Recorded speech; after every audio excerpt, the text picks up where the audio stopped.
Time for fabrication. Welding and cutting and metal and explosive torches.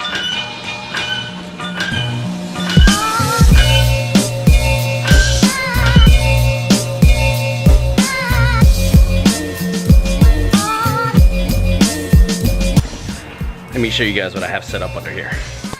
Essentially the splitter came out to about here. Actually I have it over here.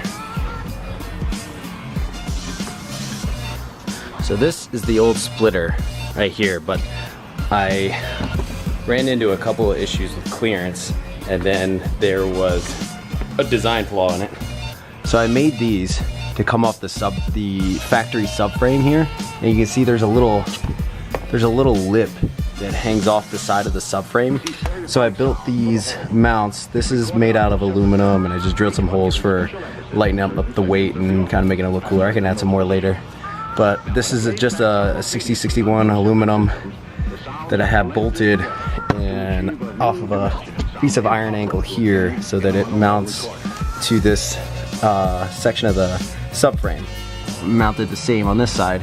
The problem is this in-between space right here.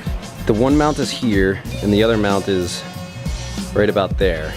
So the problem is when this car gets up to speed, you know, 120, 130 mile an hour, the splitter actually starts to flex from the middle and air will go rushing into here in between this bumper and the splitter itself and pushes the splitter down into the ground, and then once it starts dragging it just weakens and then eventually it breaks off. So what I need to do is create another bracket that will run from this mount all the way to this mount.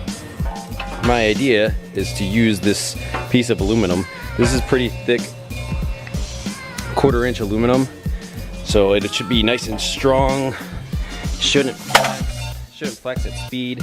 And the other good thing is because it's 1/4 inch, I can basically drill holes for the mounting of the splitter to go into, and because this is aluminum, I won't be able to weld the nuts on the other side. So what I can do, because it's so thick, is run a tap and basically thread the drilled holes into here, so that way when I thread the splitter, or when I bolt the splitter on, it'll just thread into this piece of aluminum.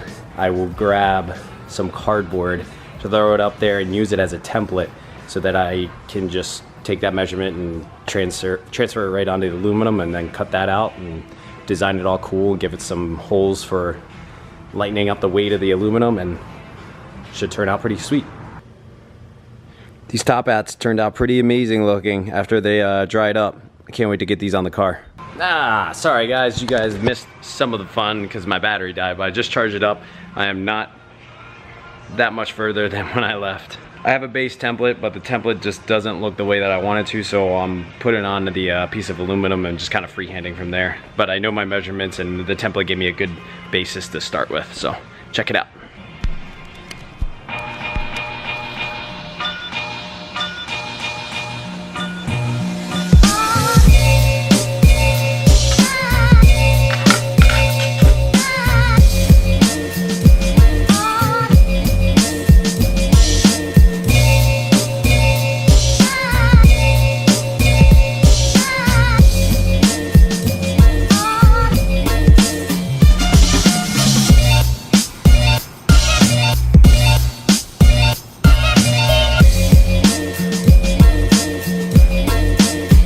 About to get really loud in here. Damn it, I wish I had a plasma cutter sometimes.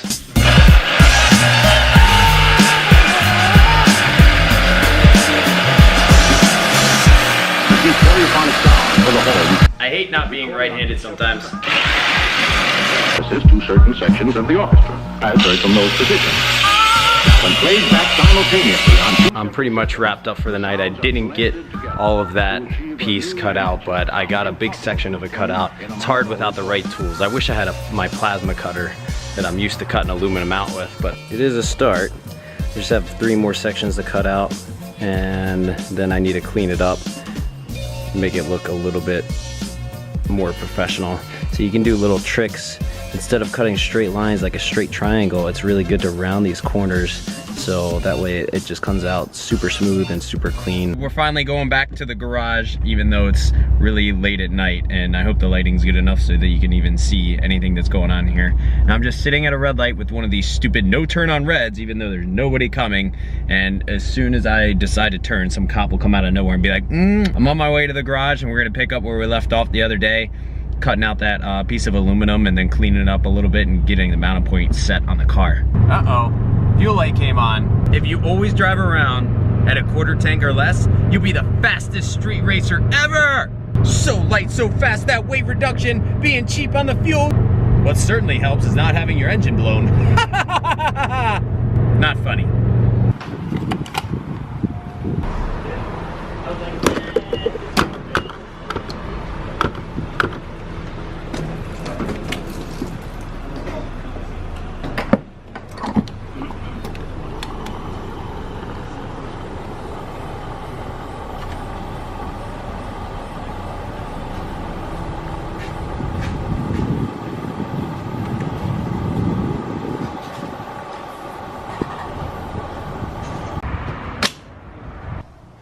All right, we're here. I gotta get this workbench set up. There's so much clutter back here of other people's stuff. I gotta clear enough room out of the way so I can clamp this piece of aluminum down to the table. I'm using the jigsaw to like,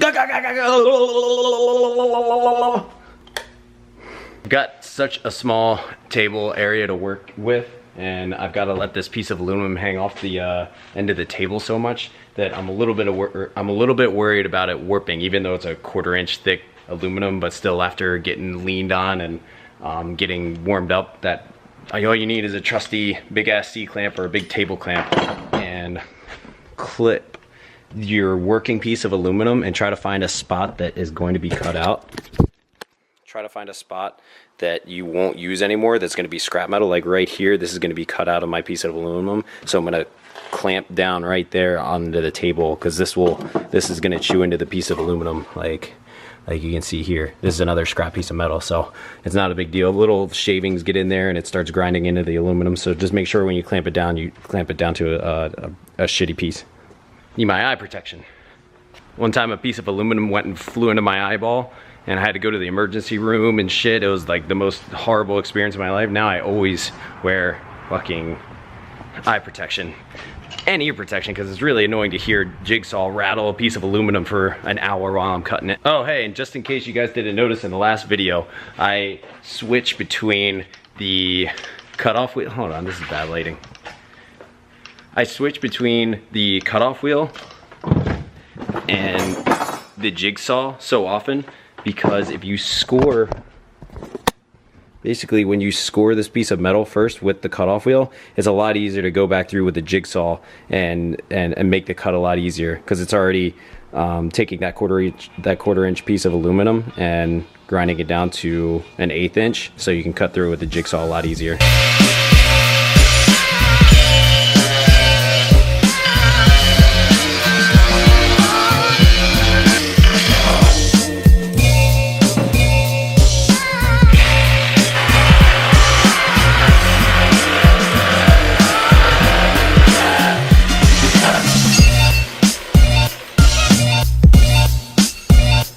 Little itty bitty tiny pieces of aluminum keep falling into my socks, and it irritates the shit out of my skin. So if you see me standing all funny, all karate like, it's because that shit fucking itches like a motherfucker after you're done cutting aluminum and it gets in your skin.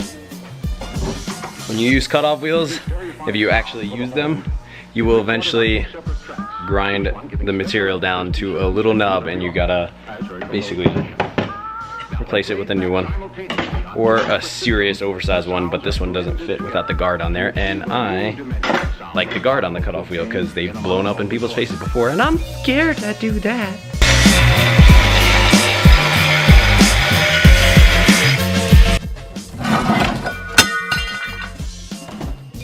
That was loud. Got the bracket though. That should be pretty light. Now all I've got left to do is find out if I can drink that water, and then drill holes for the existing brackets that are underneath the car for this to mount to. Probably just 2 there and 2 there. And then I'll clean up these edges, make them look a little bit more pretty, and then clean up the whole thing by grinding it down and getting rid of all these marks and fucking scratches in the aluminum.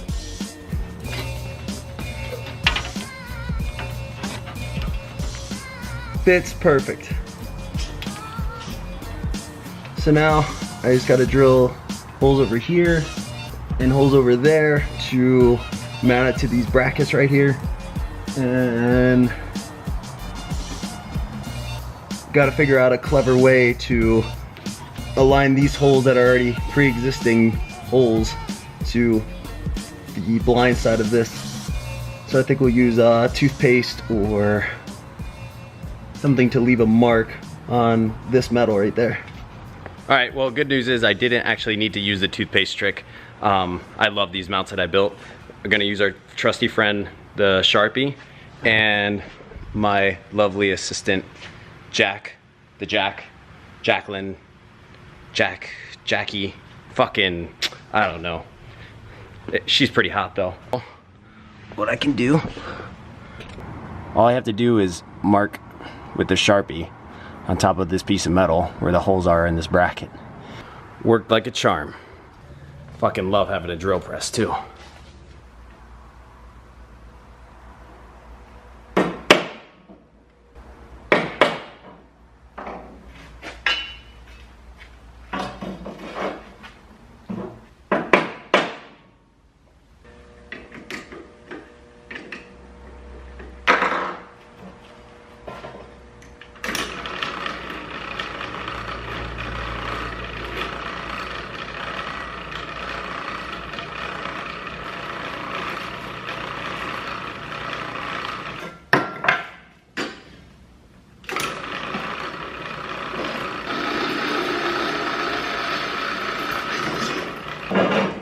Let's mount this sucker. It's so good. Oh yeah. I swear to God, if one more bug flies into my head, so many bugs flying in from outside, hitting me in the head and shit, flying up my pants, getting to my ding dong. Everyone wants just a piece of my ding dong. Oh, this one doesn't fit. Get in there. Hey, don't play games with me. You got a drill, bitch. Hey, give it back. Now. I feel seriously overpowered here. Fuck you, fucking bug. Your loud ass wings, your clumsy ass fucking flyer. It's like one of those Japanese bugs that can't like fly for shit and it just runs into things while it's flying around like an idiot. Including my head. Bracket successfully mounted. And it's not even fucking 12 o'clock at night. It's an early night. I can't believe everything is done. I'm gonna put the car back on the ground. I still have to build the splitter again. The last one broke in half, so I have to build another splitter. So I'll have to pick up the material for that in a couple of days. Bring it here, cut that out, and size it up. And I'm gonna change the design from the original design that I had, because I was just using it as a prototype to make sure it would clear the streets of DC, which it does not. So I had to build it a little bit smaller so it doesn't stick out as far from the edge of the car, so it won't break off on steep gas stations and inclines in the road. Hope you guys enjoyed. I still have to clean up those rough edges and smooth out the corners of the cutout pieces where the like triangular pieces were. So I'm gonna fire up the die grinder right before I leave, put it aside until I get more material, and you'll see it in the next vlog. All right, like and subscribe to this video if you like this shit. If you don't like it, then you're lame. Probably, I don't know. Keep coming back for more and I'll keep posting vids. Later.